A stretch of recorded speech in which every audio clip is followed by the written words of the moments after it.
হিন্দুদের কালচারের সাথে আমাদের কি সম্পর্ক? আমরা মুসলিম, আমরা মুহাম্মদ সাল্লাল্লাহু আলাইহি ওয়াসাল্লামের উম্মাহ। আমাদের সাথে মুশরিকদের কি সম্পর্ক? আমাদের সাথে ইহুদিদের কি সম্পর্ক? আমাদের সাথে খ্রিস্টানদের কি সম্পর্ক থাকতে পারে? আমরা কেন ওদের সংস্কৃতি গ্রহণ করি? কিসের জন্মদিন, কিসের মৃত্যু দিবস, হ্যাঁ কিসের এসব গায়ে হলুদ, কিসের এসব বৌভাত, এগুলো কি? এগুলোর সাথে আমাদের কি সম্পর্ক? আমাদের সাথে সম্পর্ক হচ্ছে হিজাবের, সালাতের, তাসবির, সিজদার, জায়নামাজের, আতরের, খুশবুর, মিসওয়াকের। আমাদের সাথে এগুলোর সম্পর্ক। আমাদের সাথে সম্পর্ক হিজাবের, আমাদের সাথে সম্পর্ক ইসলামিক ক্যালিগ্রাফির, ইসলামিক, আমাদের সাথে সম্পর্ক কোরআনের, হাদিসের, সিরাতের, লেখাপড়া, ইলমি পরিবেশের, তাসাউফের। এগুলো আমাদের কালচার। তো কালচার খুব ইম্পর্টেন্ট। কালচার থেকে দূরে সরে গেলে আমাদের আকীদা নষ্ট হয়ে যায়। আল্লাহ পাক আমাদেরকে আমাদের কালচার ধরে রাখার তৌফিক দান করেন। আমি আমার মেয়ের সাথে একটু আগে খেলছিলাম, তো তখন তাকে দেখে আমার কাছে মনে হলো যে আমি আমার মেয়ের জন্যে কোন কোন বিষয়গুলোতে বেশি নসিহত করার প্রয়োজন বোধ করব। আমি কিভাবে আমার মেয়েকে বড় করতে চাই। আমি আমার মেয়ের জন্য যা পছন্দ করি, আমার বোনের জন্য যা পছন্দ করি, আমার মায়ের জন্য যা পছন্দ করি, আমার স্ত্রীর জন্য যা পছন্দ করি, আমার উচিত আমাদের উম্মার বোনদের জন্য তাই পছন্দ করা। তো এটাকে নিজের মতো করে চিন্তা করে আমি ভাবলাম যে আমার মেয়ে হলে আমি এই 10টা নসিহত করব। তো সেই 10টা পয়েন্ট আমি লিখে নিয়ে আসছি। তো কথা না বাড়িয়ে আমি শুধু মূল পয়েন্টগুলো দিকে আপনাদেরকে ফোকাস করতে চাই। প্রথম যে বিষয়টা আমি আপনাদের দৃষ্টি আকর্ষণ করতে চাই যে আল্লাহ রাব্বুল আলামিন আপনাদেরকে এই সমাজের বোঝা হিসেবে সৃষ্টি করেন নাই। আল্লাহ রাব্বুল আলামিন আপনাদেরকে এই সমাজের বোঝা হিসেবে সৃষ্টি করেননি, বরং আল্লাহ রাব্বুল আলামিন আপনাদেরকে এই উম্মতের একটা গর্বিত অংশীদার হিসেবে সৃষ্টি করেছে। আদম আলাইহিস সালাম যখন জান্নাতে ছিলেন তখনও তার কাছে হৃদয়ের মধ্যে কিছুটা শূন্যতা অনুভব হয়েছে, যেটা আল্লাহ রাব্বুল আলামিন হাওয়া আলাইহিস সালামকে দিয়ে পূর্ণ করেছেন। এবং তার বুকের পাঁজরের হাড় থেকেই তার স্ত্রীকে আল্লাহ পাক সৃষ্টি করেছেন। এবং উভয়ের প্রতি আল্লাহ পাকের নির্দেশ কিন্তু সমান ছিল। এমন না যে আদম আলাইহিস সালামকে বলা হয়েছে এই গাছের কাছেও যেও না, হাওয়া আলাইহিস সালামকে বলা হয় না, এই ব্যাপারটা কিন্তু এমন নয়। বরং উভয়ের প্রতি সমান আদেশ ছিল, ওয়ালা তাকরাবা হাদিহিশ শাজারা। তাকরাবা শব্দটা দ্বিবচন। তোমরা দুজনের কেউই এই গাছের কাছে যাবে না।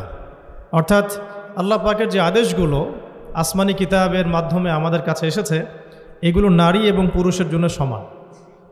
ক্ষেত্র বিশেষে কিছু কিছু সূরতে আমলের, চলাফেরার, উসুলের কিছু পার্থক্য আছে, কিন্তু আমভাবে প্রত্যেকটা নসিহত এবং আদেশ কিন্তু নারী পুরুষ সবার জন্য সমান।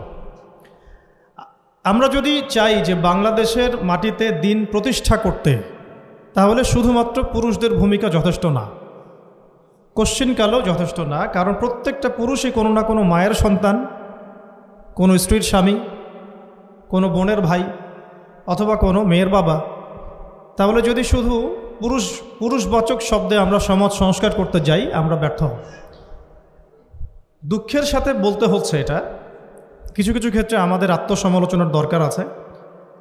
আমরা পুরুষদের মধ্যে যে পরিমাণ মেহনত করছি এবং করার পরিকল্পনা করছি, তার 50% আমরা মেয়েদেরকে নিয়ে ফিকির করছি না। যে কোনো দিনী বোন যদি হেদায়েতপ্রাপ্ত হন আল্লাহর পক্ষ থেকে, তারপরে সে যে পড়াশোনা করবে, এই পড়াশোনা করার মতো উপযুক্ত প্রতিষ্ঠানও আমরা তাদেরকে দিতে পারি না। নিরাপত্তা, পর্দা এবং সহজলভ্যতা, যে সহজেই সে জ্ঞান শিখবে নিরাপত্তার সাথে, পর্দার সাথে, বাসার কাছাকাছি, মাহরামদেরকে সাথে নিয়ে, এমন পরিবেশ কিন্তু হাজারে একটা মেয়েও পাচ্ছে বলে আমার মনে হয়। তো এই অবস্থা চলতে থাকলে আমরা ইসমাইল আলাইহিস সালামদেরকে জন্ম দিতে পারবো না। যদি প্রত্যেকটা পরিবারের কর্তা ইব্রাহিম না হন এবং মায়েরা হাজরা আলাইহিস সালাম এবং সারা আলাইহিস সালামের মতো না হন, তাহলে তো ইসমাইলি প্রজন্ম আমরা জন্ম দিতে পারবো না।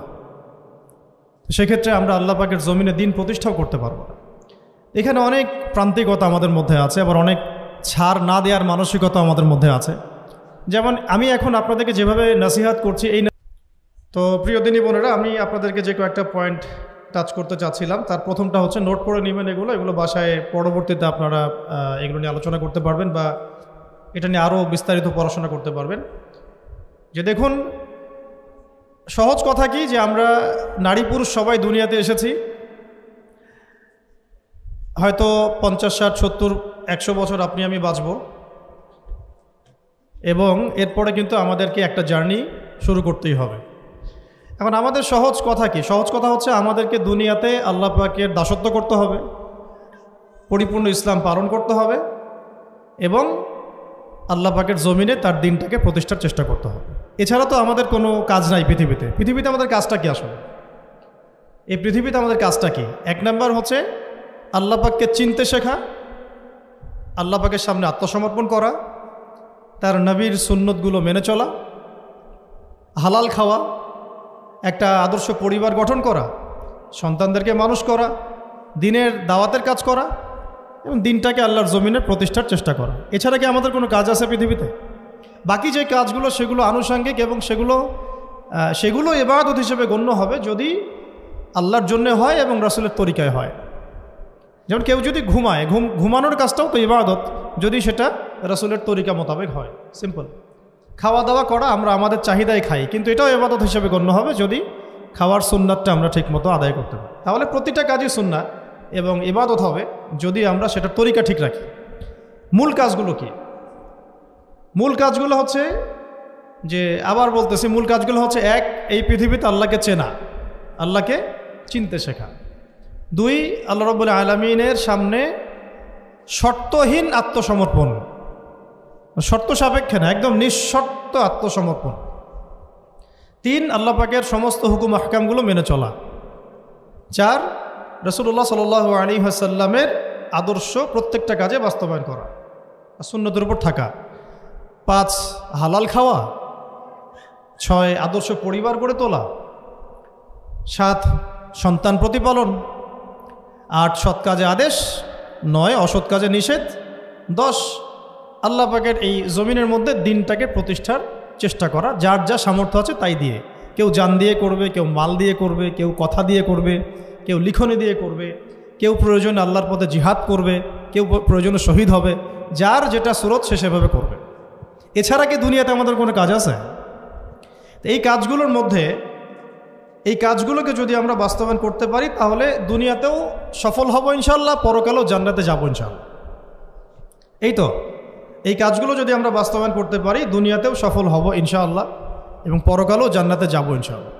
তো এক্ষেত্রে এই গন্তব্য হাসিল করার জন্যে যে কাজটা সবার আগে দরকার, এতক্ষণ যেগুলো বললাম, এই গন্তব্যটা হাসিল করার জন্য সবার আগে যে কাজটা দরকার সেটা হচ্ছে সেটা হচ্ছে শরীয়তের একটা ন্যূনতম জ্ঞান অর্জন করা। শরীয়তের ন্যূনতম একটা জ্ঞান অর্জন করা। শরীয়তের ন্যূনতম জ্ঞান বলতে আমি কি মিন করছি, কি বোঝাচ্ছি? আমি বোঝাচ্ছি কমপক্ষে আপনাকে বিশুদ্ধ করে কোরআন তেলাওয়াত করা শিখতে হবে, 1 নাম্বার। এর সাথে আপনাকে আরবি ভাষা কিছুটা হলেও শিখতে হবে যাতে আপনি কোরআনটা বুঝতে পারেন। 3 নাম্বার হচ্ছে হাদিস শাস্ত্র পড়ার যোগ্যতা আপনাকে অর্জন করতে হবে, মানে হাদিস পড়াশোনা করতে হবে। 4 নাম্বার নবী সাল্লাল্লাহু আলাইহি ওয়াসাল্লামের পবিত্র সিরাত অর্থাৎ জীবনী, এটা আপনাকে পড়তে হবে। মনে থাকবে তো? লিখে নেন। 5 নাম্বার হচ্ছে, 1 নাম্বার কি বলেছিলাম? বিশুদ্ধ কোরআন তিলাওয়াত। তারপরে বলেছি আরবি ভাষা শিক্ষা করা। তারপরে বলেছি হাদিস পাঠ। তারপরে বলেছি সিরাত পাঠ। 5 নাম্বার হচ্ছে আকীদা বিশুদ্ধ করা। আকীদা বিশুদ্ধ করা। আকীদার অনেক কিতাব আছে এবং আকীদার আর অনেক দার্সও আছে, এটা নিয়ে আমরা পরে আলোচনা করব ইনশাআল্লাহ। 6 নাম্বার হচ্ছে আপনার ইসলামের ইতিহাস পড়াশোনা করতে হবে, ইসলামের ইতিহাসটা পড়াশোনা করতে হবে। 7 নাম্বার হচ্ছে ইসলামিক অর্থনীতি পড়াশোনা করতে হবে, ইসলামী অর্থনীতির জ্ঞান রাখতে হবে। 8 নাম্বার ইসলামিক পারিবারিক জীবন ব্যবস্থার জ্ঞান অর্জন করতে হবে, ইসলামিক পারিবারিক জীবন ব্যবস্থার জ্ঞান অর্জন করতে হবে। 9 নাম্বার সন্তান প্রতিপালন কিভাবে করতে হয়, ইসলামিক প্যারেন্টিংয়ের জ্ঞান অর্জন করতে হবে। 10 নাম্বার হচ্ছে যে ফিকহের জ্ঞান অর্জন করা। ফিক মানে হচ্ছে তুলনামূলক যে মাসলা মাসাইলগুলো না জানলে আমরা আমল করতে পারবো না, এই মাসলা মাসাইলগুলো জেনে নেওয়া, যেটাকে আমরা বলি যে ফরজে আইনের জ্ঞান, ফরজে আইনের জ্ঞান। তাহলে এখানেও 10টা পয়েন্ট বের হয়ে আসলো, তাই না? তাহলে আমার সাথে একটু রিপিট করেন। প্রথমে বলেছি ইলম অর্জনের ক্ষেত্রে আপনাকে কোরআনের আগে কোরআন দিয়ে শুরু করতে হবে। মানে কোরআন যিনি তেলাওয়াত করতে পারেন না তিনি হতভাগা। মুসলিম পরিবারে জন্মগ্রহণ করেও যিনি কোরআন তেলাওয়াত করতে পারেন না, আমি মনে করি না এই পৃথিবীতে তার চেয়ে হতভাগা কেউ আছে, আমি মনে করি না। মানে কোরআনের সাথেই সম্পর্ক নাই, মানে আল্লাহর কিতাবই সে তেলাওয়াত করতে পারে না, তো সে এই পৃথিবীর সম্পদ নয় বরং বোঝা। আল্লাহ পাক আমাদের সবাইকে আল্লাহর কিতাব শেখার তৌফিক দান করেন। এক নাম্বার এখান থেকে শুরু হবে পড়াশোনা। আগেই একটা আদনান ভাইয়ের বই নিয়ে নিলাম, আগে একটা অমুক স্কলারের বই নিয়ে নিলাম, আগে একটা তমুক স্কলারের বই নিয়ে নিলাম, এভাবে পড়াশোনা শুরু করতে হয় না। পড়াশোনা শুরুটাই হবে আপনার কোরআন থেকে, সব বন্ধ, আগে কোরআন তেলাওয়াত থেকে শুরু করতে। তারপরে আপনি আরবি ভাষায় আসবেন, হাদিস পড়বেন, সিরাত পড়বেন, ইতিহাস পড়বেন, অর্থনীতি পড়বেন, আস্তে আস্তে পড়বেন। এভাবে ফিকহের জ্ঞান, আকিদার জ্ঞান, সন্তান প্রতিপালন, ইসলামিক এই জীবন ব্যবস্থা বা পারিবারিক জীবন ব্যবস্থার জ্ঞানগুলো অর্জন করা। তো ইনশাআল্লাহ আমরা এই জ্ঞানগুলো অর্জনের চেষ্টা করবো তো ইনশাআল্লাহ। এখন কঠিন প্রশ্ন হচ্ছে, এখন আমি তো বললাম একটা তাত্ত্বিক কথা বললাম, এখন আপনিও জানেন আমিও জানি, এইটা আপনি এখন কিভাবে করবেন, কিভাবে করবেন, সম্ভব কিনা আপনার পক্ষে? কারণ এখানে অনেকেই, বেশিরভাগই হয়তো বা জেনারেল ব্যাকগ্রাউন্ডের মানুষ, যারা অনার্সে পড়েছেন, মাস্টার্স পড়েছেন বা এখন ফ্যামিলি লাইফে আছেন, কেউ কখনোই মাদ্রাসার দুয়ারেও যেতে পারেন নাই। এখন যদি আপনি এগুলো শুরু করতে চান তাহলে আপনার সামনে অপশন কী আসলে? আপনি কি আবার শুরু থেকে মাদ্রাসায় ভর্তি হতে পারবেন? উত্তর হচ্ছে না। তাহলে সেকেন্ড অপশন হচ্ছে মাদ্রাসা ভিত্তিক যদি শর্ট কোর্স চালু করা হয়, সেই শর্ট কোর্সগুলো আপনাকে করতে হবে, এছাড়া তো কোনো অপশন নাই। 3 নম্বর আরও প্রশ্ন আসবে, এটা কি আপনি অফলাইনে সব জায়গায় মুভ করে করতে পারবেন? উত্তর হচ্ছে না। যদি আপনার অফলাইনে আপনার সামনে কোনো সুযোগ থাকে তাহলে তো ভালো, যে আপনার বাসার পাশে একটা মাদ্রাসা আছে বা আপনার এলাকাতে একটা সুন্দর মাদ্রাসা আছে, এটা থাকলে তো আলহামদুলিল্লাহ এবং ভালো, আমরা চাই সেটাই হোক, কিন্তু সবার ক্ষেত্রে এটা পসিবল হয়ে ওঠে না। এই কারণে অনলাইনের কোর্সগুলোর দিকেও একটু ফোকাস করতে পারেন, যাতে ঘরে বসে পর্দার সাথে আপনি কোর্সগুলো করতে পারেন। 4 নম্বর পয়েন্ট হচ্ছে, এই কোর্সগুলো করলেই আবার সব শেখা যায় না, কারণ অনলাইনের কোর্সগুলো তো আপেক্ষিক, এগুলো সব সামনাসামনি বসে তো পড়ানো হয় না, এই কারণে ইফেক্টটা আসে না। এই যে সামনে বসে লেকচার দিচ্ছে, এটার যে ইম্প্যাক্ট, এটা অনলাইন লেকচার শোনার ইম্প্যাক্টটা সেম না কখনো। এই জন্যে আমরা সবসময় বলি যে ওস্তাদদের সামনে গিয়ে দার্স নেওয়া আর কি। এই সুযোগটা তো সব মেয়ে পাচ্ছেন না, এই জন্য আমরা আপনাদের প্রতি আহ্বান করব এবং আমরাও উদ্যোগ নেওয়ার চেষ্টা করব, যাতে প্রত্যেকটা বিভাগীয় শহরে, অ্যাটলিস্ট প্রত্যেকটা বিভাগীয় শহরে মেয়েদের জন্য একটা স্বনামধন্য একটা আদর্শ দিনী মার্কাজ প্রতিষ্ঠা করা যায়, যেখানে অফলাইনে আমাদের দিনী বোনরা এসে সপ্তাহে 2 দিন 3 দিন শিখবেন। এতে ইনশাআল্লাহ 1 বছর অনলাইনে পড়ার চাইতে বেশি ফায়দা হবে ইনশাআল্লাহ। কিন্তু এই কাজটা আমার একার পক্ষে করা সম্ভব না, ওনার একার পক্ষে করা সম্ভব না।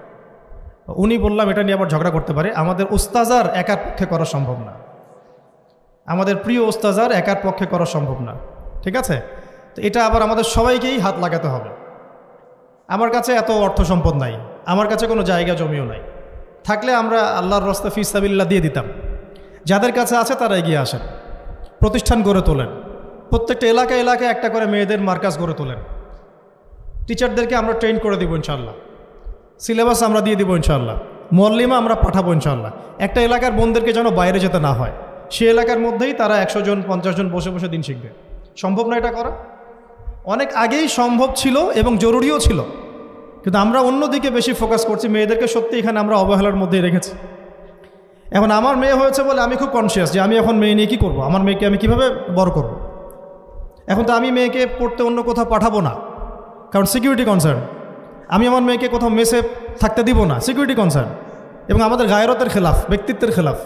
তাহলে আমার মেয়েকে পড়াশোনা করানোর জন্য আমাকেই প্রতিষ্ঠান গড়ে তুলতে হবে, এবং এমন প্রতিষ্ঠান যেখানে আমার মেয়ে দুনিয়াবি জ্ঞানও পাবে, পরকালের জ্ঞানও পাবে। এটা তো অ্যাভেলেবল না, তো অ্যাভেলেবল হবে কখন? যখন সবাই হাত লাগাবো। দেখেন, আমি একটা হাদিস মনে করে দিই আপনাদেরকে, এটা বলতে চাচ্ছিলাম না কিন্তু বলছি। নবী সাল্লাল্লাহু আলাইহি ওয়াসাল্লাম একদিন ঈদের খুতবা দিচ্ছিলেন, এবং ওই খুতবাতে তিনি বলেছিলেন যে, হে মুসলিম নারীগণ, আমি জাহান্নামে দেখে এসেছি যে তোমাদের সংখ্যা বেশি। মুসলিম নারীগণের সংখ্যা বেশি, এটাও হাদিসের সঠিক ফাহাম না, মানে পুরো এই উম্মতের মধ্যে নারীদের একটা বড় অংশ জাহান্নামে যাবে এই উম্মতের মধ্যে। তো তোমরা বেশি বেশি সাদাকা করো, তোমরা বেশি বেশি সদকা করো, একটা খেজুরের টুকরা দান করে হলেও জাহান্নাম থেকে বাঁচো। তো এটা বলার পরে বেলাল রাদিয়াল্লাহু আনহু একদিক থেকে আরেক দিক হাঁটছিলেন, সাথে একটা কাপড় ছিল, নারীরা তাদের কেউ গলার হার, কানের দুল, হাতের চুড়ি, এগুলো সোনার সব খুলে খুলে দান করছিলেন। মেয়েদেরকে সদাকার মধ্য দিয়ে জাহান্নাম থেকে বাঁচতে হবে। সদকা করার মধ্য দিয়ে মেয়েদেরকে জাহান্নাম থেকে বাঁচতে হবে।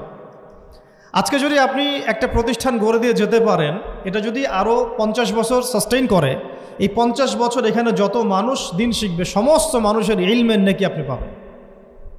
কিন্তু আমরা কিন্তু সবাই ব্যক্তি স্বার্থ নিয়ে চিন্তা করি আর দুনিয়ার স্বার্থটাকে বেশি প্রাধান্য দিই। আমার 500 জায়গা আমি দিয়ে দিব, আপনি দিচ্ছেন না, বরং আপনি পরকালের জান্নাতের একটা জায়গা আপনি সার্টিফাইড করছেন। কে জানে, হয়তো এই ওসিলায় আপনার জান্নাতের ফয়সালা হয়ে যেতে পারে। কেউ 10% জমির মধ্যে একটা মসজিদ করেছে, হতে পারে এই মসজিদের ওসিলায় আল্লাহ পাক তাকে জান্নাত দিতেও পারেন। কেউ একটা মাদ্রাসা প্রতিষ্ঠা করেছে, এখানে হাজার হাজার স্টুডেন্ট পড়াশোনা করছে, কে জানে হয়তো এই ওসিলায় আল্লাহ পাক তাকে পরকালে জান্নাত দিতে পারে। তো সাদাকা, এগিয়ে আসা এবং শিক্ষা খাতে নিজেদের জানমাল অর্থ সম্পদকে ব্যয় করা আমাদের একার পক্ষে এখন আর এগুলো সম্ভব না। হ্যাঁ, যদি আমার কাছে রাষ্ট্রীয় কোনো ক্ষমতা থাকতো বা শিক্ষা বিভাগের কোনো ক্ষমতা থাকতো, তাহলে প্রত্যেকটা মসজিদ ভিত্তিক আমরা মেয়েদের আলাদা শিক্ষার ব্যবস্থা করতাম। মসজিদ ভিত্তিক, প্রতিষ্ঠানের প্রয়োজনই নাই, মসজিদের মধ্যে একটা আলাদা কর্নার করে ফেলা যায় মেয়েদের জন্য স্বতন্ত্র, এখানে কোনো পুরুষের এন্ট্রেন্সই থাকবে না। মেয়ে শিক্ষিকা, মেয়ে ভলান্টিয়ার সবই মেয়ে, এবং ওস্তাদদেরকে দিয়ে এখানে ফরজে আইন থেকে শুরু করে তাদেরকে একদম মৌলানা পর্যন্ত পড়ানো সম্ভব। উদ্যোগ নেওয়া হয় নাই বিগত 30 বছর 40 বছর। তো ইলম অর্জনের পথে আবার এরকম প্রতিবন্ধকতা আসবে, সেগুলোকে ফেস করার বা সেগুলো সলভ করার জন্য আমাদেরকে কিন্তু ফিকির করতে হবে। আর এই ফিকিরটা একজন দুজন মানুষের কাঁধে চাপিয়ে দিয়ে আপনি কিন্তু দায়মুক্ত হতে পারবেন না। যেমন আজকে সেমিনার এখানে করেছি, আপনারা চাইলে কিন্তু এই ধরনের সেমিনার আপনাদের এলাকাতেও করতে পারেন, সেখানে গেস্ট হিসেবে তাদেরকে ডাকতে পারেন। দাওয়াতের মেহনত শুরু হয়ে গেল। যদি বসে থাকেন যে প্রত্যেক 2 মাস পর পর ওস্তাদারা আয়োজন করবেন এবং আমরা যাব, তো এটা তো তখন এককেন্দ্রিক কাজ হয়ে গেল। তার রেজাল্টটা কিন্তু সামান্য রেজাল্ট পাবেন আপনি, আর যদি সবাই হাত লাগান রেজাল্টটা বেশি হবে। তা আমি আপনাদেরকে উদ্বুদ্ধ করতে চাই যে দিনের পথে আপনারা দাওয়াতের মেহনতে নেমে আসেন, এমনকি দিন প্রতিষ্ঠার সংগ্রামে আমাদের পাশে দাঁড়ান। কিন্তু এর আগে যোগ্যতা অর্জন করেন, যোগ্যতাটা ইলমি যোগ্যতা। আল্লাহ পাক আপনাদেরকে বোঝার তৌফিক দান করে নেন। এটা 1 নম্বর। এবং ইলমের পথে প্রতিবন্ধকতা কথাগুলো বললাম, এগুলোকে ফেস করার এবং এগুলোকে যেন রিকভার করতে পারি আমরা, সেই তৌফিক আল্লাহ আমাদের জন্য সবাইকে দান করেন। তো একটা খুশির সংবাদই বলবো আপনাদেরকে দিতে চাচ্ছি, যে আমরা এই মিরপুর উত্তরার এই এলাকাটার মধ্যে আমরা চেষ্টা করছি যে অফলাইনে এরকম 2-1টা দিনই মার্কাজ প্রতিষ্ঠা করার, আপাতত ভাড়াতেই।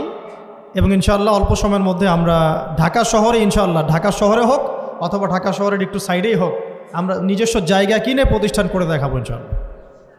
এবং আমাদের পরিকল্পনা হচ্ছে একদম ফ্রম দ্য ভেরি বিগিনিং, এই নুরানি থেকে শুরু করে, প্লে গ্রুপ থেকে শুরু করে আস্তে আস্তে গ্র্যাজুয়ালি দাওরা হাদিস এবং মাস্টার্স পর্যন্ত নিয়ে যাওয়া, দুইটাই যেন থাকে।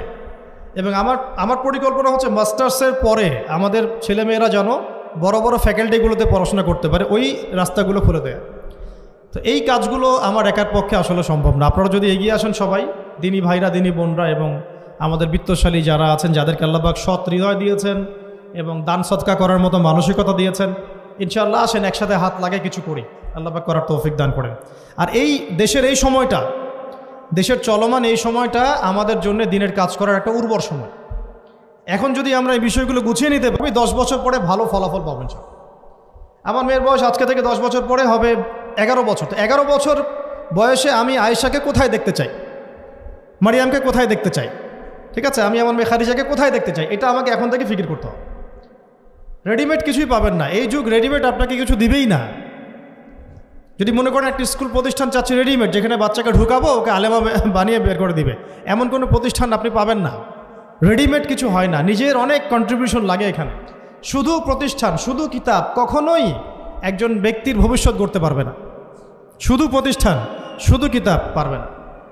তো অনেক গভীরে চলে যাচ্ছি, মূল কথাটা আশা করি বোঝাতে পেরেছি। ইলম যেমন অর্জনও করতে হবে, ইলম মানুষের কাছে সহজলভ্য করার প্ল্যাটফর্মও তৈরি করতে হবে। আল্লাহ পাক আপনাদের সবাইকে এগিয়ে আসার তৌফিক দান করেন, আমিন। আসেন শুরু করি, আমরা শুরু করি ইনশাআল্লাহ। আল্লাহ পাকের কাছে তারাই বেশি মকবুল, তারা বেশি সম্মানিত যারা প্রথমে শুরু করে। যদি আমরা এরকম 5টা প্রতিষ্ঠান করে ফেলি ঢাকায়, তখন দেখবেন দিনী বোনের অভাব নাই, অনেক হাজার হাজার বোন আসছেন সেমিনারে। কিন্তু তারা আসছেন কখন? যখন এটা রেডি হয়ে গেছে তখন। আর আপনারা এসেছেন কখন? যখন কিছুই ছিল না তখন। তো এটা লা ইয়াজতামিআন, এটা কখনো সমান হবে না। তো আল্লাহ পাক আমাদেরকে অগ্রজ হওয়ার তৌফিক দান করে নেন। তো ইলমের সাথে 2 নম্বর যে পয়েন্টটা নোট আউট করবেন সেটা হচ্ছে বেশি বেশি আমল করা। আমলবিহীন ইলমের কোনো মূল্য নাই। আমলবিহীন ইলমের কোনো মূল্য নাই। এখন আমল করাটা কি খুব কঠিন? আমি আপনাদেরকে আমার ওস্তাজের একটা কথা বলি। আমার ওস্তাজ আমাদেরকে শিখিয়েছেন, বলেছেন যে আমল প্রতিদিন করা, অল্প হলেও প্রতিদিন করা। প্রতিদিন আপনি 10 পারা পড়তে পারবেন না হয়তো, ঠিক আছে 2 পৃষ্ঠা পড়েন। প্রতিদিন আপনি হয়তো 20টা হাদিস পড়তে পারবেন না, 2টা হাদিস পড়েন। প্রতিদিন হয়তো আমরা তাহাজ্জুদ, চাশত, আওয়াবিন, ফরজ, সুন্নাহ সব একসাথে হয় না, তাই না? তো ঠিক আছে, আপনি 8 রাকাত করে পড়তে পারছেন না, 2 করে না হয় পড়েন। 2 রাকাত তাহাজ্জুদ পড়েন, তাহাজ্জুদের হক আদায় হয়ে গেল। সকালে 2 রাকাত নামাজ পড়ে নেন, চাশতের হক আদায় হয়ে গেল। এইভাবেই মানে কথা হচ্ছে যে আমল করা, নিয়মিত করা, যদিও সেটা অল্প হয়, এটা কিন্তু কঠিন কিছু না। আল্লাহ পাক যার জন্য সহজ করে দেন তার জন্য সহজ। অজু করে ওয়াশরুমে গিয়েছেন, অজু করে ফেলেন, অজু দিয়ে 2 রাকাত নামাজ পড়ে ফেলেন। চলতে ফিরতে, আপনারা তো ঘরের কাজে বেশি ব্যস্ত থাকেন, চলতে ফিরতেই সুবহানাল্লাহ, আলহামদুলিল্লাহ, লা ইলাহা ইল্লাল্লাহ, আল্লাহু আকবার পড়তে থাকেন, আস্তাগফিরুল্লাহ ওয়া আতুবু ইলাইহি পড়তে থাকেন, দরুদ শরীফ পড়তে থাকেন। এমন না যে ঘটা করে সবসময় আমলে বসতে হবে, এটা জরুরি না। প্রতিটা কাজের সাথে আমল আছে। তো সবচেয়ে ইম্পর্টেন্ট আমলগুলো হচ্ছে নামাজ, ফরজ নামাজটুকু, এর সাথে আমি বলবো কোরআন তেলাওয়াত, তাহাজ্জুদ, এর সাথে বলবো যে আদব রক্ষা করা, আখলাক ঠিক রাখা। আদব রক্ষা করা, আখলাক ঠিক রাখা। একজন মহিলার এক্সাম্পল দিব, বেসিক্যালি এটা 2জন মহিলার এক্সাম্পল, তো আমি একজনের কথা বলছি। একজন সাহাবী এসে নবী সাল্লাল্লাহু আলাইহি ওয়াসাল্লামকে বলেছিলেন যে আমাদের বাসার পাশে একজন মহিলা আছে, প্রচুর ইবাদত করে, কোনো নামাজ মিস নাই, কোনো নফল রোজা মিস নাই, খুবই পরেজগার, খুবই মুত্তাকি, খুবই খুবই উঁচু লেভেলের মুত্তাকি একজন মহিলা বলে মনে হয় আমাদের কাছে। কিন্তু তিনি তার প্রতিবেশীর সাথে ঝগড়া করেন। তিনি তার প্রতিবেশীর সাথে ঝগড়া করেন এবং বাজে ল্যাঙ্গুয়েজ ইউজ করেন। নবী সাল্লাল্লাহু আলাইহি ওয়াসাল্লাম বলেছেন যে তিনি জাহান্নামী। নাউযুবিল্লাহ।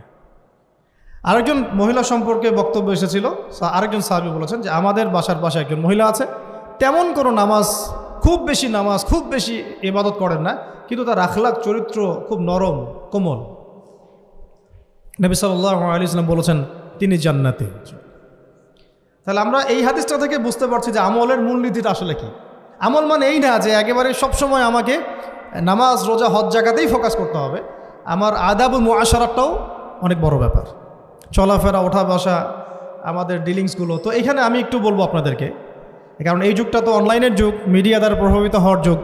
বিভিন্ন সিরিয়ালস আমাদের মাথায় এখনও বসে আছে, দেখেছি জীবনে আমরা অনেক সময় কেউ না কেউ। তো এইগুলো আমার মাথায় কিন্তু ইম্প্যাক্ট ফেলে, এইগুলো আমাদের মাথায় ইম্প্যাক্ট ফেলেছে।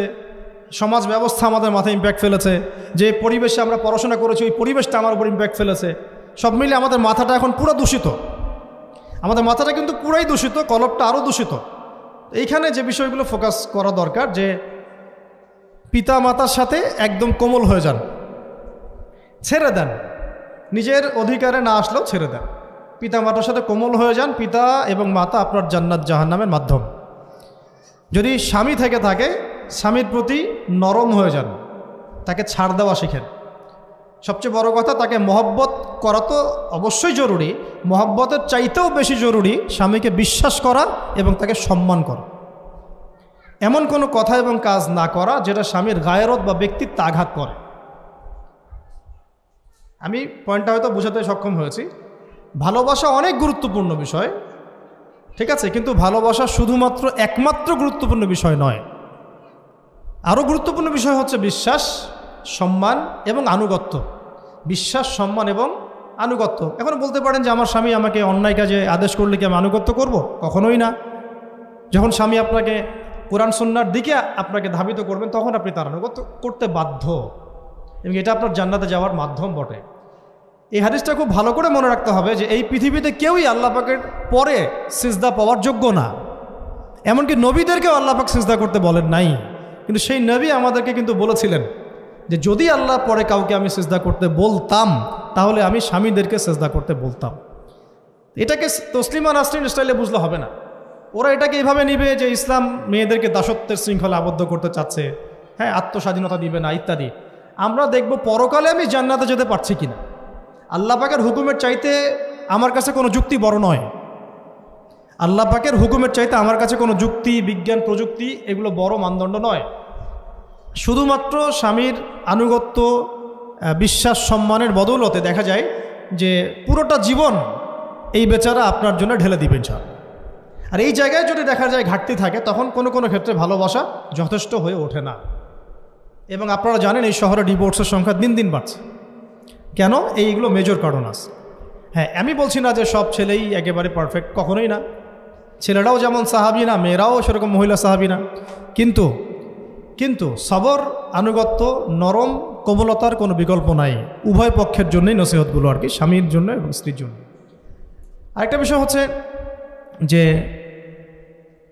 স্বামীর পরিবার নিয়ে খোঁটা না দেওয়া, স্বামীর যে বাবা মা ভাই বোন এই ব্যাপারগুলো নিয়ে খোঁটা দেওয়া না দেওয়া বা খোঁচাখুচি না করা, এবং তার যে অবদান আপনার প্রতি এটাকে অস্বীকার না করা, কুফরি না করা।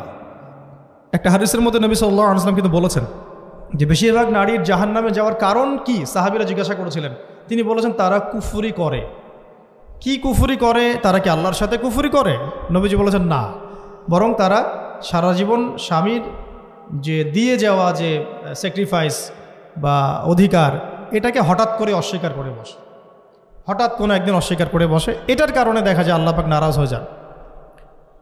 আল্লাহ রাব্বুল আলামিন তো একজন ব্যভিচারী নারীকেও জান্নাত দিয়েছেন মাত্র কুকুরকে পানি পান করানোর কারণে। আবার একজন নারীকে বিড়াল বেঁধে রেখে কষ্ট দেওয়ার কারণে জাহান্নামে দিয়েছে। তো জবান এমনই একটা কঠিন জিনিস, যেটাকে নিয়ন্ত্রণে না রাখলে আমাদের জন্য ক্ষতি হবে। আল্লাহ পাক আমাকে আপনাদের সবাইকে জবান হেফাজতে রাখার তৌফিক দান করে দেন। আর কিছু বিষয় হচ্ছে, কিছু শাসন সমাজে থাকে, মানে পরিবারের মধ্যে থাকে। এই শাসনগুলো কখনোই মেয়েদেরকে বিপথে নিয়ে যাওয়ার জন্য নয়, বরং যে আপনাকে মহব্বত করবে সেই আপনাকে শাসন করবে। যে আপনাকে মহব্বত করে সেই কিন্তু আপনাকে শাসন করবে। যার আপনার ব্যাপারে কোনো কেয়ার নাই সে কিন্তু আপনাকে শাসন করতে আসবে না। আপনি কোথায় যান তার তো কোনো যায় আসবে না। আর যে আপনাকে চাইবে, জোর করে টেনে নিয়ে আসতে চাইবে জান্নাতের পথে, সে কিন্তু আপনার উপর মাঝে মাঝে শাসন করতে পারে। ওই অধিকারটুকু দিতে হবে। আর আমাদের মেয়েদেরকে ওই মেজাজেও তৈরি করতে হবে। তো পারিবারিক বিষয়গুলোর ক্ষেত্রে আসছিলাম, এটা একটু পরে আবার আসছি ইনশাআল্লাহ, যে ইলমের সাথে আমলটা খুব জরুরি। এবং আমলের ক্ষেত্রে শুধু নামাজ, রোজা, হজ, যাকাত এটাকে আমি মিন করছি না। মিন করছি যে আমার বাবার সাথে সম্পর্ক, মায়ের সাথে সম্পর্ক, আত্মীয়দের হক আদায় করছি কিনা, প্রতিবেশীর সাথে রিলেশন ঠিক আছে কিনা, এবং স্পেশালি পরিবারের স্বামীর সাথে আমার এই বিষয়গুলো ঠিক আছে কিনা। তো এগুলো যদি ঠিক থাকে, অল্প আমল যথেষ্ট হয়ে যাবে ইনশাআল্লাহ তাআলা। আল্লাহ পাক আমাদেরকে ইলম অনুযায়ী আমল করার তৌফিক দান করেন, আমিন। 3 নম্বর আমি পয়েন্ট নোট আউট করছিলাম মেয়েদের জন্যে, যে আমি আমার মেয়েকে নসিহত করতাম যে বেশি বেশি দান সদকা করতে, বেশি বেশি দান সদকা করতে। মেয়েদের জন্য স্পেশালি সাদাকাটা বেশি করা উচিত। ছেলেরা তো সাদাকা করে, কম বেশি কিন্তু করে, যেহেতু তারা বাইরে থাকে। তো আপনারা সাদাকা করার জন্যে যদি স্বামীর অর্থ আপনাদের কাছে নেন, এটা দোষের কিছু না। কোনো চেয়ে নেওয়া, বলে নেওয়া, তাদের কাছ থেকে অর্থ নিয়ে সাদাকার একটা অংশ রাখা। দেখেন, আবু বকর রাদিয়াল্লাহু আনহুর নাম তো সবাই শুনেছেন। তিনি যখন খলিফা হয়েছিলেন তখন তার স্ত্রী কিছু কিছু করে সম্পদ জমিয়ে রাখতেন, খাবার জমিয়ে রাখতেন। পরে একদিন ভালো একটা খাবার রান্না করে খাইয়েছেন ওই জমিয়ে রাখা খাবার থেকে। এখান থেকে একটা বিষয় বুঝতে পারলাম, সম্পদ সেভ করা শিখতে হয়।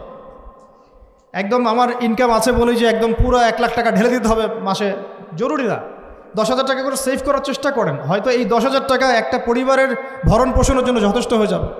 ওই সেভ করা টাকাটা যদি আমি কালকে দান করে দিই আল্লাহর রাস্তায় বা অন্য কোনো মানুষকে, তার 1 মাসের খরচ হয়ে যাবে, বিশাল একটা উপকার হবে। আমরা কিন্তু কিছু টাকা পাইলেই কসমেটিক্স, নতুন জুয়েলারি, ঠিক আছে, নতুন কি আসলো বাজারে, নতুন কসমেটিক্স আর কি, তো এইগুলোর দিকে বেশি ফোকাস করি। তো এখান থেকে টাকা একটু জমিয়ে আমরা যদি আল্লাহর পথে ব্যয় করার চিন্তা করি, পরিবারে বরকত আসবে। এই জন্য সম্পদকে মূল্যায়ন করা, রিজিক আল্লাহ পাক দিয়েছেন বলেই সব যে ঢেলে দিতে হবে, এটা ভালো নয়, কাজটা ঠিক না। আল্লাহ পাক আজকে আপনাকে হয়তো 1 কোটি টাকা দিয়েছেন, কালকে আল্লাহ না করুক 1000 টাকার জন্য মানুষের কাছে হাত পাততে বাধ্য করতে পারেন আল্লাহ পাক, এমনও কিন্তু দিন আসতে পারে। দিন সবার সবসময় সমান থাকে না। আজকে আপনার কাছে 1 কোটি টাকা আছে, কিছু মনে হচ্ছে না। কালকে কে জানে, আল্লাহ না করুক, যে 1000 টাকা কারো কাছে চাইতে হচ্ছে, 1000 টাকার জন্য ঠেকে গেছে, হতে পারে না? তো রিজিককে মানুষ তাজিম না করলে রিজিক দূরে চলে যায়। দুটো বিষয় খেয়াল রাখবেন, দুটো বিষয়। এক হচ্ছে মাঝে মাঝে মনের মধ্যে কিছু আমল করার ইচ্ছা আসে না? মনে হলো যে আচ্ছা একটু 10টা আয়াত পড়ি, মনে আসে না? মাঝে মাঝে এমন মনে হয় না? ওই সময় এই যে মনের মধ্যে যে এই ইরাদাটা জাগ্রত হওয়া, এটাকে আমরা বলি ওয়ারিদ। অন্য ভাষায় আপনি বলতে পারেন মেহমান। কি বলতে পারেন? এটা আল্লাহর পক্ষ থেকে আপনার কলবের মধ্যে মেহমান হিসেবে এসেছে। এখন আপনি যদি আমলটা করেন, সেই মেহমান বারবার আপনার কলবে আসবে। যদি আপনি ওই সময় আমলটা না করেন, মেহমান চলে যাবে। মেহমান অসম্মানিত হলে পরে আর আসবে না। একইভাবে রিজিক আল্লাহ পাক দিয়েছেন, এর তাজিম যদি করতে পারেন রিজিক বেশি আসবে। রিজিকের তাজিম সম্মান করতে না পারলে রিজিক আসবে না, বেশি কমে যাবে। উসমান রাদিয়াল্লাহু আনহু সবচেয়ে ধনী ছিলেন না? কেন জানেন? কেন? এটা কি জানেন কেন ধনী ছিলেন? একে তো তিনি প্রচুর দান সদকা করতেন, এটা তো আপনারা জানেনই। আরেকটা জিনিস অনেকে জানে না, তিনি উটের পিঠে বসেছিলেন, কিছু একটা খাচ্ছিলেন, এই 2-1টা দানা পড়ে গেছে নিচে। উটের পিঠ থেকে নেমেছেন, নেমে সেই দানা উঠিয়েছেন, পরিষ্কার করেছেন, ধুয়েছেন, আবার খেয়েছেন। তার এই 2-4টা দানার কোনো কিন্তু মানে পরোয়া না করলেও চলে। তার প্রচুর অর্থ সম্পদ আছে, এত অর্থ সম্পদ যে তাবুক যুদ্ধের দিন 30,000 সেনাবাহিনীর দায়িত্ব নিয়েছেন। 30,000 সেনাবাহিনীর দায়িত্ব নিয়েছেন। সেনাবাহিনী যাবে, থাকবে, খাবে, তাঁবু টাঙাবে, সব দায়িত্ব তার। 30,000 সেনাবাহিনীর দায়িত্ব নেওয়া কি চারটাখানি কথা? তো এই সাহাবী এই কয়েকটা খাবারের দানা উঠিয়ে খেলেন। নবী সাল্লাল্লাহু আলাইহি ওয়াসাল্লাম বলেছিলেন যে তোমাকে আল্লাহ পাক রিজিক বাড়িয়ে দিবেন না কেন? তুমি রিজিকের যে তাজিম, যে সম্মান তুমি করো, এর বদৌলতে আল্লাহ পাক তোমাকে বেহিসাব রিজিক দিবেন। দুইটা বিষয় খেয়াল রাখবো। আমলের মেহমান হৃদয়ের মধ্যে আসলে তাকে ফিরায় না দেওয়া, তাহলে সেই মেহমান কিন্তু আর আসবে না। মেহমানকে মূল্যায়ন করলে মেহমান বারবার আসবেন ইনশাআল্লাহ। আর রিজিকের তাজিম না করলে রিজিক কিন্তু আপনার ঘরে বেশি বেশি আসবে না। এমনি তো হারামের যুগ, এমনি সুদের যুগ, এমনি ঘুষের যুগ। অলমোস্ট এভরি ফ্যামিলি সুদখোর এখন, অলমোস্ট এভরি ফ্যামিলি। মেয়েরা স্পেশালি যারা শাশুড়ি টাইপের, আপনারা মাইন্ড করেন না, তাদের সাইকোলজি যে এতই নিচে নেমে গেছে এখন যে আমার মেয়ে জাহান্নামে যায় যাক, হ্যাঁ আমার মেয়ে জাহান্নামে যায় যাক, সমস্যা নাই, দুনিয়াতে সে যেন ভালো থাকে। এটা কেন বললাম? একটা সুদখোরের ঘরে তুলে দিতে সে দ্বিধাবোধ করতেছে না, একটা দুর্নীতিবাজের ঘরে তুলে দিতে দ্বিধাবোধ করতেছে না, একটা ঘুষখোরের ঘরে তুলতে দ্বিধাবোধ করতেছে না, হ্যাঁ একটা মানে কি বলবো মাদকসেবী, ড্রাগ এডিক্টেড বা এই যে আর কি বলবো ফাসেক, জালেম, এই ধরনের ঘরে উঠাই দিতেও সে দ্বিধাবোধ করছে না। 5তলা বাড়ি চাই আমার মেয়ে 5তলা বাড়ি থেকে সুখে থাকবে। এই যে সুখের ডেফিনেশন এখানে দিয়েছেন আপনারা। এই জন্য কত হাজার হাজার মেয়ের জীবন নষ্ট করে দিয়েছেন আপনারা। আমার কথা মাইন্ড করে না, হাজার হাজার মেয়ের জীবন মায়েরা নষ্ট করে দিয়েছে, শুধুমাত্র মেয়েদের দুনিয়াবি সুখ এর সংজ্ঞাটা বুঝতে ভুল করার কারণে। এর নাম যদি সুখী হইতো তাহলে অমুসলিমরা সুখী না কেন? পশ্চিমারা সুখী না কেন? ওরা আত্মহত্যা করে কেন? এইভাবে মেয়েদের জীবন নষ্ট করেছে। অথচ অল্প যদি হালাল রিজিকও হতো, আল্লাহ পাক তাকে বরকত দিতেন, সুখে থাকতো। তো আল্লাহ পাক আপনাদেরকে রিজিকের মূল্য বোঝার, তাজিম করার তৌফিক দান করেন, আমিন। তো অনেক ভিতরে ভিতরে চলে যাচ্ছে আমি, সময় আমাদের হাতে আরও শর্ট হয়ে আসতেছে। তো এখানে একটা কথা বলে দিব যে রিজিকের প্রসঙ্গ যেহেতু আসছে, যে হালাল খেতে হবে আমাদেরকে, হারামের দ্বারস্থ হওয়া যাবে না। আপনার স্বামী যদি হারাম খায়, আপনি স্বামীকে বুঝান, তাকে ওই চাকরি ছেড়ে দিতে আপনি উৎসাহিত করেন। আমি আপনাদেরকে একটা অনেস্টির সাথে একটা কথা বলি, যত এই যে প্রশাসনে যত ঘুষখোর আছে, ঠিক আছে, যত দুর্নীতিবাজ আছে, যত মাদকসেবী আছে, মাদকের ব্যবসায়ী আছে, যত সুদখোর আছে, এরা সবাই কেন এই খারাপ কাজগুলো করে জানেন? তার স্ত্রীকে ভালো রাখার জন্যে, তার মাকে ভালো রাখার জন্যে, তার সন্তানদেরকে ভালো রাখার জন্য। তাহলে স্ত্রী হিসেবে, সন্তান হিসেবে, মেয়ে হিসেবে আপনি বলবেন যে আমাদের এইসব ভালোর দরকার নাই আব্বু, হে আমার প্রিয় স্বামী, আমার এসব ভালোর দরকার নাই, হে আমার ছেলে, আমার এসব ভালোর দরকার নাই, তুই হালাল পথে থাক, ওইখানে তুই আমাকে ডাল ভাত খাওয়া, আমি খুশি আছি। এইভাবে আপনারা তাদেরকে মোটিভেট করেন, দেখবেন সমাজে হারাম কমে গেছে ইনশাআল্লাহ। আর হারাম খাওয়া এই ছেলে মেয়েগুলোও কিন্তু মানুষ হবে না। হারাম খাওয়া যে ছেলে মেয়েগুলো রক্ত মাংস করে উঠছে, এরাও কিন্তু মানুষ হবে না। আল্লাহ পাক আমাদেরকে হালাল খাওয়ার তৌফিক দান করেন, এবং হালালের জন্য আপনাদের ভূমিকা অনেক বেশি। আমরা উত্তরবঙ্গ সহ দেশের বিভিন্ন জায়গায় সফর করে যেটা দেখেছি, যত সুদী এনজিও আছে না, এনজিওগুলোর মধ্যে মহিলাদের নামই বেশি, জানেন? মহিলাদের নাম বেশি সুদী এনজিওতে। তো এই দাওয়াতগুলো আমরা মা বোনদেরকে দিতে চাই যে কোন অবস্থাতে যেন হারাম রিজিকের দিকে আপনারা না ধাবিত হন, এবং রিজিকে তাজিম করেন, পরিবারের মধ্যে হৃদ্যতা ভালোবাসা বজায় রাখেন, একে অপরকে বিশ্বাস, সম্মান এবং শ্রদ্ধা করেন। ইনশাআল্লাহ তাআলা আপনাদের পরিবারও সুখী হবে, রিজিকও সুন্দর হবে এবং রিজিকে বরকত হবে ইনশাআল্লাহ। এরপরে আমি দু একটা পয়েন্ট নোট করেছি, বলে শেষ করে দিচ্ছি যে এটা স্পেশালি আমি আমাদের ওইসব দিনই বোনদেরকে বলতে চাচ্ছি যে বোনেরা এখনও বিয়ে শাদী করেন নাই। সেটা হচ্ছে যে বিয়ে করার আগেই দিনের বেসিক লেখাপড়া শেষ করেন। এত পাগল হওয়ার দরকার নেই। চরিত্র হেফাজত হচ্ছে না, রোজা রাখেন, ঠিক আছে?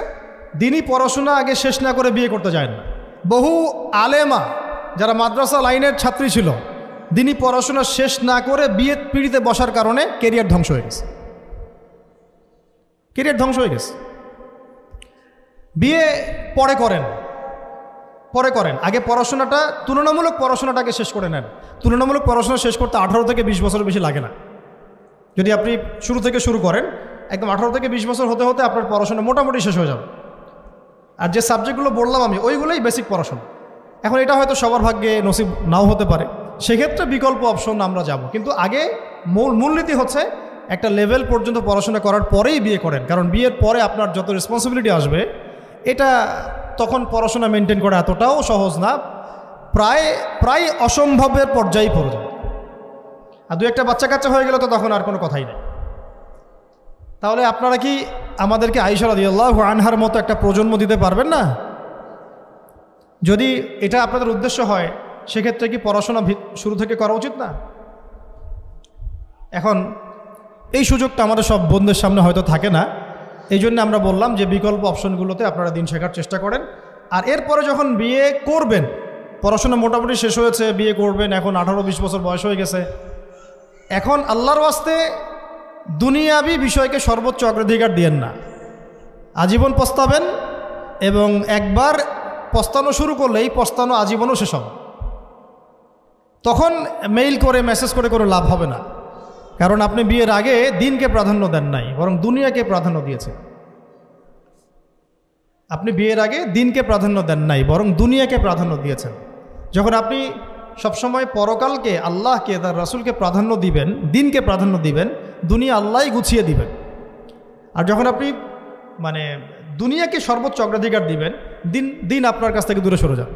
দিনের একটা গায়রত আছে, একটা ব্যক্তিত্ব, দিনের একটা স্বতন্ত্র গায়রত আছে, সে সবার কাছে ধরা দেয় না। যে তাকে মূল্যায়ন করে তার কাছেই দিন আসে, যে তাকে মূল্যায়ন করে না তার কাছে দিন আসে না। তো দিনদার ছেলেকে প্রাধান্য না দিয়ে বিয়ে করতে যায় না, জীবনটা ধ্বংস হয়ে যায়। হ্যাঁ, আমি বলছি না দিনদার ছেলে মাদ্রাসাতেই থাকে না, ইঞ্জিনিয়ার লাইনেও থাকতে পারে, ডক্টরও হতে পারে, ইঞ্জিনিয়ারও হতে পারে, কিন্তু এটা বাহ্যিকভাবে এটাকে জাস্টিফাই করাটাও ডিফিকাল্ট। কিছু ক্রাইটেরিয়া দেখে আপনি একটু আন্দাজ করতে পারেন, পুরোপুরি হয়তো কখনোই বুঝতে পারবেন না। সেটা হচ্ছে দিনের প্রতি তার ফিকির কেমন, দিন নিয়ে তার কাজ কেমন, তার লাইফস্টাইল কেমন, তার পরিবার কেমন, কোন পরিবেশে সে বড় হয়ে উঠেছে, তার একাডেমিক্যাল সার্টিফিকেট কেমন, তারপরে তার দাওয়াতের মেহনতে অ্যাক্টিভিটিস আছে কিনা, বা ব্যবসা হালাল কিনা, বা চাকরিটা হালাল কিনা, নামাজ ঠিক আছে কিনা, তার মধ্যে সুন্নাহ আছে কিনা, এগুলো কিছু বাহ্যিক সাইন যেগুলো দেখে আমরা একটা আইডিয়া নিতে পারি। তারপরে বলবো যে এখানে 100% আপনি এনশিওর হতে পারবেন না, ওইটা আল্লাহ পাকের হাতে। তো ওইটাও যদি এনশিওর করতে চান তাহলে কি করতে হবে? তাহলে নিজেকে দিনদার হতে হবে। আমি নিজে যদি ভালো দিনদার হই তাহলে ইনশাআল্লাহ আল্লাহ পাক আমাকে দিনদার স্ত্রী দিবেন। নিজে দিনদার না, তাহলে কি রেডিমেড দিনদার ছেলে আসবে? কখনই আসবে। দোয়া করতে হবে, রব্বানা হাব লানা মিন আজওয়াজিনা ওয়া যুররিয়াতিনা কুররাতা আ'য়ুন ওয়াজআলনা লিল মুত্তাকিনা ইমামা। দোয়া করতে হবে যে রব্বি হাবলি মিনাস সালিহিন, রব্বি হাবলি মিন লাদুনকা যুররিয়াতান তাইয়্যিবা ইন্নাকা সামিউদ দুআ। এই বিষয়গুলো দিকে খেয়াল রাখবেন। আর শরীয়তের মেজাজ মাথায় রাখা, শরীয়তের মেজাজের কথাটা আজকে এই জন্য বলছি যে আমরা আমাদের দেশে যে প্রবলেমটা দেখি, ইসলামের পূর্ণাঙ্গ বিষয়গুলো মানুষ মাথায় রাখতে চায় না। ইসলামে যেমন নামাজ, রোজা, হজ, জাকাত আছে, ইসলামে কিন্তু দাওয়াত, তাবলিগ, জিহাদও আছে, তাই না? ইসলামে কিন্তু শরিয়া আইনও আছে, হুদুদ, কেসাস আছে, ইত্যাদি আছে। আমাদের সমাজে দেখেন নামাজ শব্দ পরিচিত, কিন্তু কেসাস শব্দ পরিচিত না। কেসাস মানে কয়জন জানেন যে কেসাস শব্দ অর্থ কী? অনেকেই জানে না। কিন্তু কেসাস একটা কোরআনের একটা ফান্ডামেন্টাল বিধান, যে কেউ যদি আপনার চুরি করে হাত কেটে ফেলতে হয়, কেউ যদি ব্যভিচার করে বেত্রাঘাত করতে হয়, বিবাহিত হলে রজম করতে হয়, কেউ যদি মুরতাদ হয় তারও মৃত্যুদণ্ড শাস্তি আছে, কেউ শাতেমে রাসূলকে গালি দিয়েছে তারও মৃত্যুদণ্ড আছে। এরকম অনেক বিধান আছে, হুদুদ এবং কিসাস আছে। হত্যার বদলে হত্যা, চোখের বদলে চোখ, জানের বদলে জান। আমাদের সমাজে এগুলো পরিচিত না। নামাজ পরিচিত কিন্তু, তাসবিহ তাহলিল পরিচিত, ঠিক আছে? এরকমই সমাজেও বহু বিবাহ এটা অপরিচিত। হ্যাঁ, আপনি একটা বিয়ে করে বাইরে 4টা 5টা 6টা মেয়ের সাথে খারাপ সম্পর্ক করলে সমাজ এটাকে প্রমোট করে, এটাকে কাছে আসার গল্প নাম দেয় আর কি। কিন্তু একটা মেয়ের পুরো জীবনের রেসপন্সিবিলিটি আপনি নেবেন হালালভাবে, তখন সমাজ আপনাকে বাঁকা চোখে দেখবে, বিতর্কিত করবে। তো আমরা এখনও ওই ইসলামের ওই মেজাজে যাইতে পারি নাই। আমার মেয়েকে বড় করার সময় এটা তার মাথায় ছোট থেকে দেওয়া উচিত যে হ্যাঁ, ইসলামে কিন্তু বহু বিবাহের ব্যাপারও আছে, ওকে ওইভাবেই ওই মেজাজেই বড় করা উচিত। এখানে আরেকটা প্রশ্ন আসতে পারে যে এটা তো ঐচ্ছিক। অবশ্যই ঐচ্ছিক, কেউ চাইলে করতে পারে, কেউ চাইলে নাও করতে পারে, সবার উপর এটা ফরজ না, কখনোই না। এবং এটাকে আমরা বড় স্কেলে এটাই সুন্নত এটাও বলতে পারবো না। ওইটা একটা নির্দিষ্ট প্রেক্ষাপটে অ্যাপ্লাই করার বিষয় ছিল। যেমন উহুদের যুদ্ধ হয়ে গেছে, অনেক মেয়ে এতিম হয়ে গেছে, এখন এই মেয়েগুলো দায়িত্ব কে নিবে? বহু বিবাহের ব্যাপারটাতে আসলো তখন সূরা নিসার আয়াত যে তোমরা এখন পছন্দ হলে মাসনা সুলাসা রুবা করতে পারো। এটা কাউকে ফরজ করা হয় নাই, কারো উপরে ফরজ করা হয় নাই। যার সামর্থ্য আছে তোমরা করতে পারো, খালাস। ওই মেয়েগুলোর দায়িত্ব নিয়ে নেওয়া হলো রাষ্ট্রীয়ভাবে, এবং তারা সম্ভ্রম পেল, সম্মান পেল, গার্ডিয়ানশিপ পেল, তাদের সমস্ত অধিকার ফিরে পেল। এটা ইসলামের একটা বিধান আছে। একেবারে এটাকে বাদ দিয়ে এটাকে অস্বীকার করা, কুফরি করলে কিন্তু কোরআনের সাথে আপনার কুফরি হয়ে যাবে।